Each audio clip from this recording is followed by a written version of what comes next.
अस्सलाम वालेकुम नाजरीन। एक तरफ इंजीनियर मोहम्मद अली मिर्ज़ा जैसे लोग हैं कि जिनको लोग मुस्तरद कर चुके हैं, और दूसरी तरफ मौलाना तारिक जमील साहब जैसे लोग हैं। मौलाना तारिक जमील साहब के साथ आपके इख्तिलाफात हो सकते हैं और ये हर एक का राइट है, लेकिन मौलाना तारिक जमील साहब ने आज तक आप उनकी तकारीर और मवाइज़ और खुतबात वगैरह अगर आप मुलाहिज़ा कर लेते हैं तो कभी फ़िरका वारियत की बात नहीं की, कभी किसी पर्सन को टारगेट नहीं किया, उसकी किरदार कुशी नहीं की।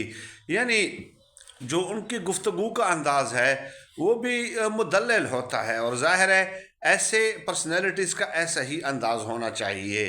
चुनाचे अब मौलाना तारिक जमील साहब का एक इंटरव्यू किया है इरशाद भट्टी साहब ने, हमारे बड़े प्यारे दोस्त ने, और उसका एक प्रोमो जारी किया है। यानी इंटरव्यू अभी तफसीलन रिलीज़ होना है, तो उसमें जो सवालात पूछे गए हैं इमरान खान साहब के हवाले से और मौलाना तारिक जमील साहब ने जो जवाबात दिए हैं, उससे यकीनन इमरान खान साहब की कदर आप लोगों के दिल में मज़ीद बढ़ जाएगी।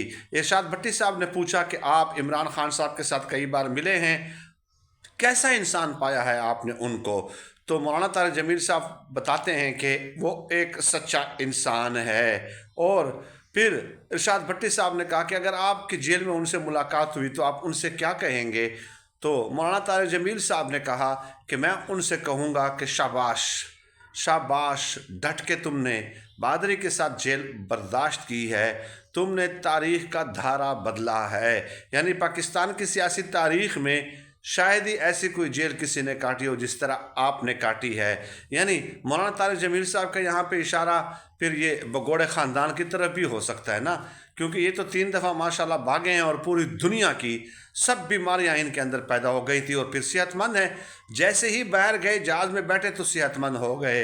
इसके अलावा ये पूछा गया कि इद्दत केस, तो मौलाना तारिक जमील साहब ने कहा कि इद्दत केस भी कोई केस होता है, ये भी कोई मुकदमा है, झूठा मुकदमा है। एक शख्स को जेल में रखना है और फिर कहा कि हमें बताओ तो सही। मौलाना तारिक जमील साहब कहते हैं कि कौन सा मुकदमा उनके ऊपर सच्चा बना है।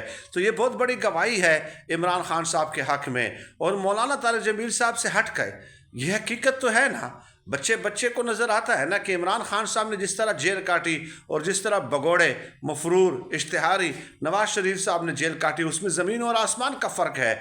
अगर किसी का ज़रा बर भी ज़मीर ज़िंदा है, रत्ती बर भी ज़मीर ज़िंदा है, तो वो इन दोनों के दरमियान फ़र्क को वाज़े तौर पे महसूस कर सकता है। हाँ, ला तस्लीमा और मैं न मानूँ का तो कोई